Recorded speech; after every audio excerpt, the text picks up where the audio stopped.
నమస్కారం. మీరు చూస్తున్నారు మన్నెంలో న్యూస్.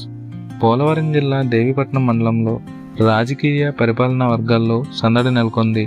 పోలవరం ప్రాజెక్టు ప్రాంతాన్ని పరిశీలించేందుకు జిల్లాకు విచ్చేసిన కేంద్ర భారీ పరిశ్రమలు, ఉక్కు శాఖ సహాయక మంత్రి భూపతిరాజు శ్రీనివాస్ వర్మ, రాష్ట్ర వైద్య ఆరోగ్య శాఖ మంత్రి సత్యకుమార్ యాదవ్, రాజమండ్రి ఎంపీ దగ్గుబాటి పురంధరేశ్వరితో పాటు పలువురు ప్రజాప్రతినిధులకు జిల్లా కలెక్టర్ కె దినేష్ కుమార్ ఘనంగా స్వాగతం పలికారు. అనంతరం దేవీపట్నం మండలంలోని ప్రసిద్ధ పుణ్యక్షేత్రమైన గండిపోచమ్మ అమ్మవారి ఆలయానికి చేరుకున్న కేంద్ర రాష్ట్ర మంత్రులు ప్రత్యేక పూజలు నిర్వహించి అమ్మవారి ఆశీస్సులు పొందారు. ఆలయ అధికారులు సాంప్రదాయబద్ధంగా పూర్ణకుంభ స్వాగతం పలికి అధికారిక లాంఛనాలతో వారికి స్వాగతం చెప్పారు.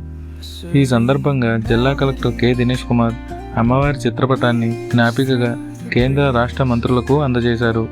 ఆలయ ఈవో ఆధ్వర్యంలో తీర్థప్రసాదాలు అందించి ఆలయ మర్యాదలతో ఘనంగా సత్కరించారు.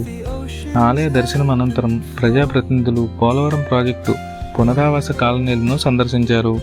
అక్కడ నిర్వాసిత కుటుంబాలకు కల్పించిన మౌలిక సదుపాయాలు, గృహ నిర్మాణాలు, తాగునీరు, విద్యుత్, రహదారులు, విద్య, వైద్య సేవలపై అధికారులు వివరించారు.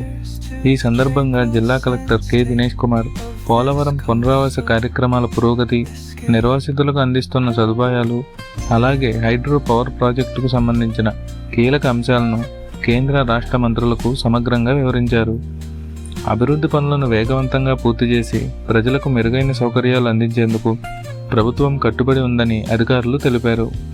ఈ కార్యక్రమంలో MP Daggubati Purandeswari, MLC Somu Veerraju, MLC Nallamilli Ramakrishna Reddy, BJP రాష్ట్ర అధ్యక్షుడు PVN Madhav, joint collector Surapati Prashant Kumar, Rampachodavaram RDO K Swathi, వివిధ శాఖల అధికారులు, ప్రజాప్రతినిధులు పాల్గొన్నారు.